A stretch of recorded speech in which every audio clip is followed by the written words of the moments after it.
안녕하세요. 오늘은 사무엘하 5장을 중심으로 때와 기한의 문제를 얘기하려고 합니다. 성경에 보면 때와 기한은 하나님의 권한에 있다 이렇게 말씀하고 있죠. 마태복음 24장에 보면 이제 때와 기한은 하나님만 아시고 아들도 잘 모른다 그렇게 말씀했고, 또 사도행전 1장에서 예수께서 승천하기 전에 제자들이 언제 다시 오시겠습니까? 하고 물으니까 그건 나도 잘 모른다. 하나님만 아신다. 이렇게 되어 있죠. 때와 기한에다가 이제 뭐 구체적인 옷을 입힌다면 생명이 되겠죠. 생명의 생명체의 모든 피조물에 관한 모든 시간과 그리고 때의 문제는 하나님이 정하신다 이렇게 볼 수가 있죠. 뭐 사람이 태어나고 죽는 것이 가장 큰 때와 기한이 되겠죠. 그것도 이제 하나님이 다 정하신다. 뭐 작게 얘기하면 참새 한 마리가 나무에 떨어져서 팔리는 것도 하나님이 관계하신다 이렇게 말씀하고 있습니다. 그래서 때와 기한의 문제가 하나님께 달렸다고 하는 것을 아는 것이 신앙생활에 또 아주 중요한 기초가 되겠습니다. 다윗을 보면은 어릴 때 하나님이 사무엘 선지자를 통해서 기름 부어 놨죠. 그래서 왕이 된다고 하는 기정사실이 돼 있고, 그런데 이제 사울처럼 갑자기 왕을 시키고 보니까 여러 가지 폐해가 많았죠. 그래서 하나님은 철저하게 다윗을 훈련시켜서 하나님의 마음에 들 때까지 양육한 다음 이제 왕을 세우기로 이렇게 작정을 하신 것 같아요. 그래서 여러 훈련 과정을 만들고 하나씩 이제 훈련시켜 나갑니다. 그런 과정에서 이제 크게 때와 기한과 관련해서 두 번 시험이 있었는데요. 하나는 엔게디 굴작이 있을 때죠. 다윗이 사울왕의 3,000명의 군대에 이제 쫓겨다니면서 600명의 추종자와 함께 그 엔게디 굴작이 한 석회암 동굴에 숨어 있을 때 사울왕이 혼자 대변이 보고 싶었는지 하여튼 굴에 들어와서 앉아 있을 때 추종자들이 저 사람을 때려 죽이고 빨리 당신 왕이 되면 좋겠다. 우리도 고향으로 돌아가고 밖에 모든 백성들은 당신을 기다리고 있다. 빨리 사울왕을 죽임으로써 사울왕의 전제정치 학정에서 백성들을 좀 해방시켜 주고 그리고 당신이 왕에 등극하라 이런 요구를 하죠. 우리는 흔히 민심이 천심이다 이런 말을 하는데 그건 성경의 말은 아닙니다. 그냥 세속에서 흔히 하는 말이죠. 백성들이 마음이 곧 하나님의 마음이다 이렇게 말을 하면 그건 오해하기 쉽습니다. 예를 들면 그 출애굽해서 가나안 땅을 12명이 정쳐 모았을 때 2명은 들어간다고 그러고 그 여호수아 갈렙이죠. 10명은 못 들어간다 이렇게 보고를 하죠. 그래서 이제 백성들은 20세에서 50세까지의 이제 그 민심을 대변하는 이제 세력이라고 봐야 되겠죠. 이런 사람들이 모였었는데 결국은 10명의 정탐꾼의 보고를 듣고 거기에 동의해서 우리는 애굽으로 다시 돌아간다. 가나안 땅을 못 간다. 이러면서 하나님이 세운 아론과 모세를 제껴놓고 자기들끼리 이제 지도자를 뽑아서 돌아가기로 결정하죠. 민심이 이제 돌아가는 결정됐죠. 우리가 흔히 말하는 대로 민심이 천심이라고 그러면 그게 하나님 뜻인데 절대 그렇지 않죠. 그리고 그들은 다 광야에서 죽고 말았습니다. 그래서 그런 말에 우리가 현혹되거나 착각을 일으키면 안 됩니다. 단 한 사람이 믿더라도 하나님 말씀에 정확하게 일치된 사람의 그 말이 하나님 뜻에 합당한 것이 그 천심이지, 다수의 사람들이 하나님 뜻과 반대 의견을 제시해서 여론을 조성한다 해서 그게 하나님 뜻이라고 보면 안 되는 것이죠. 다윗 같은 경우 엔게디 골짜기에서는 밖에 있는 모든 백성들이 원하고 추종자 600명이 원하는 민심이 있었지만은 출애굽기 22장 28절에 하나님의 관한 기름 부음 받은 자는 모욕해서도 안 되고 해쳐서도 안 된다. 이런 말씀에 다윗은 순종하고 내가 왕이 되고 싶은 건 사실이고 왕이 되겠지만 하나님이 정해준 때와 기한에 왕이 되지 내 스스로 왕이 되고 싶지 않다. 이렇게 결단하죠. 근데 다윗에게서 배워야 될 점 중에 가장 큰 것이 또 이거 하나인 것 같습니다.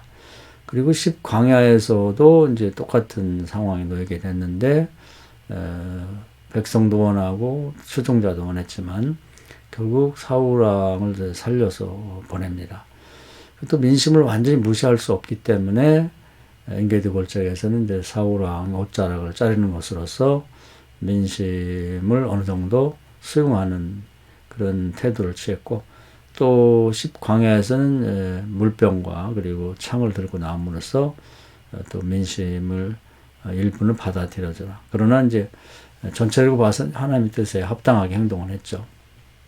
그 후에 이제 많은 어려움이 있었습니다.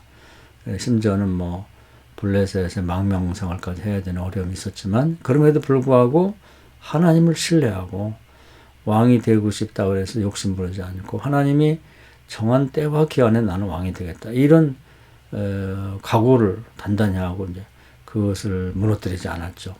드디어 사무엘하 5장에 가면은 다윗이 이제 왕에 등극하게 됩니다. 그럴 때도 항상 하나님한테 이제 기도해서 하나님의 뜻을 묻고 행동하게 되죠. 그런 것 중 한 가지는 그 블레셋에 있을 때 이제 사울왕이 죽자 백성들도 원하니까 이제 자기나 나라로 귀국하게 됩니다. 그때도 물어보죠. 하나님 어디로 가면 좋을까요? 뭐 이스라엘 나라가 넓기 때문에 또 지역도 많고, 그랬더니 하나님께서 유다 지파 가지고 사는 이제 유다로 가라, 이렇게 말씀하죠.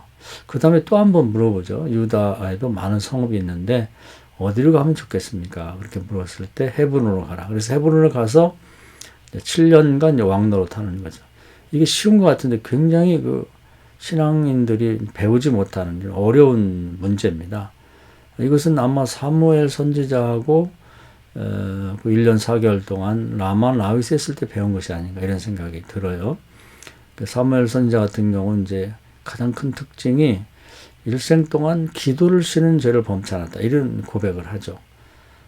그래서 이 대목도 굉장히 어렵죠. 우리는 뭐 벳의 수도원 같은 데 들어가서 아침부터 저녁까지 하루 종일 최소한의 일을 하고 또 최소한의 먹을 것을 먹으면서 하루 종일 기도만 하는 것, 이게 이제 말하자면 쉬지 않고 기도하는 건가, 이렇게 이제 오해하기 쉬운데 사실은 그렇지 않죠.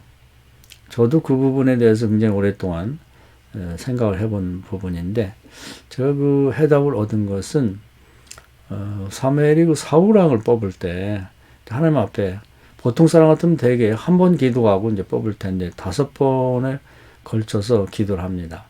어디서 모일까요? 그랬더니 뭐 미스바에서 모여라.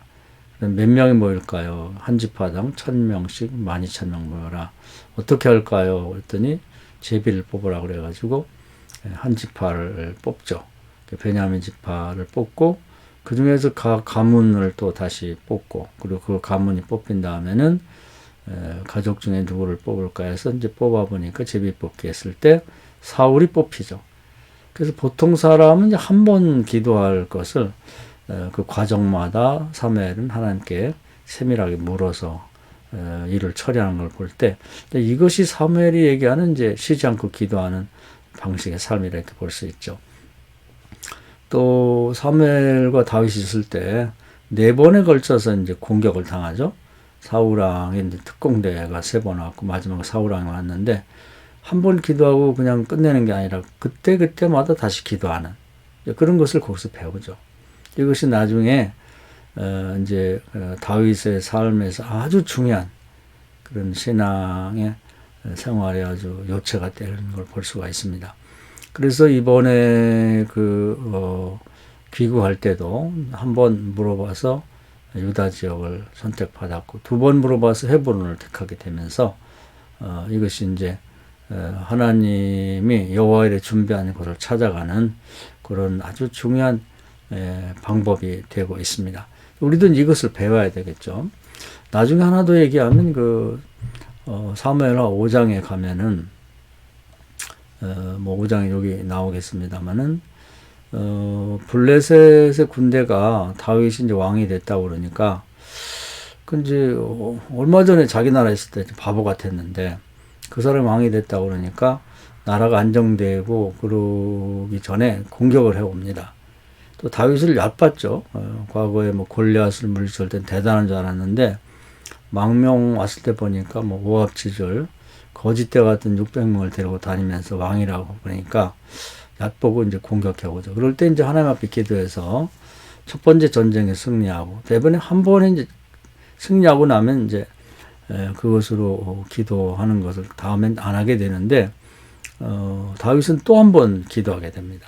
그랬을 때 두 번째 전쟁에서 또 응답을 주시는데 첫 번째 전쟁에서는 이제 앞으로 전진 공격을 하려고 했고 두 번째 기도에서는 두 번째 전쟁에서는 매복을 하라고 그럽니다. 그러니까 저는 다르죠. 이게 이제 기도하는 것과 안 하는 것의 차이가 이사야 55장에 보면 하나님의 뜻은 사람의 뜻과 다르다, 생각과 다르다 했기 때문에 또 하나님의 길은 사람의 길과 다르다고 했기 때문에 기도하지 않으면 거의 하나님과 반대로 간다고 보면 됩니다. 그 점을 다윗이 잘 알고 있죠. 이것은 아마 사무엘 선지자에게서 배운 가장 중요한 배움인 것 같아요. 그래서 다윗은 이런 방식으로 이제 헤브론에 갔고 또 헤브론에 가서 보니까 이미 하나님께서 정치적인 적들을 다 제거했죠. 뭐 사울왕과 또 왕을 경쟁할 다윗과 사울왕은 죽었고 다윗과 이제 왕위를 놓고 다툼을 할 이제 왕자들이 다 죽었죠. 그중에 특히 이제 하나 살아남은 이스보셋마저 죽고 나니까 정치적인 적이 다 없어졌습니다. 뭐 다윗이 피 하나 흘리지 않고 그냥 하나님께서 자연스럽게 다 제거시켜 주셨기 때문에 이제 12지파의 원로들이 다 헤브론으로 모여가지고 아무런 뭐 반대라든지 뭐 어려움 없이 다윗을 기름 부어서 왕위로 옹립을 하죠. 그리고 이제 좀 늦은 것 같지만 다윗이 30세의 왕이 돼서 약 40년 동안 그리고 70세까지 왕 역할을 하게 되니까 부족함이 없죠. 요즘에 뭐 우리나라 같은 경우 보면 대통령이나 뭐 지방자치단체장 또 국회의원 뭐 많이 해봤자 4, 5년인데 다윗은 40년 했으니까 충분하죠. 우리는 때로 너무 급해서 하나님이 정한 때를 기다리지 못하고 자기가 이제 높이 되고 뭐 기회를 잡으려고 하는데 오래 가지 못합니다. 이스라엘 역사도 보면 하나님의 뜻을 무시하고 때와 기한을 기다리지 않고 욕심낸 사람들 어떤 사람은 3일 만에 죽죠. 뭐 3개월, 3년을 못 버틴 사람이 많습니다. 하나님이 주신 것이 오래 가는 거고 또 다윗은 하나님의 뜻대로 여호와의 준비된 상황에서 왕이 되고 보니까 그 왕권이 뭐 여러 가지 후에 이제 자라서 뭐 성전 짓고 이런 것도 관련이 있습니다만은 대대로 예수님 올 때까지 그 유지가 되는 걸 볼 수가 있습니다. 오늘 이 말씀 은혜가 되셔서 우리가 살아가는 데 있어서 하나님의 때를 기다릴 줄 아는 그리고 하나님이 주신다고 그러면 반드시 내가 노력하지 않아도 내가 욕심 부리지 않아도 반드시 모든 상황이 준비되는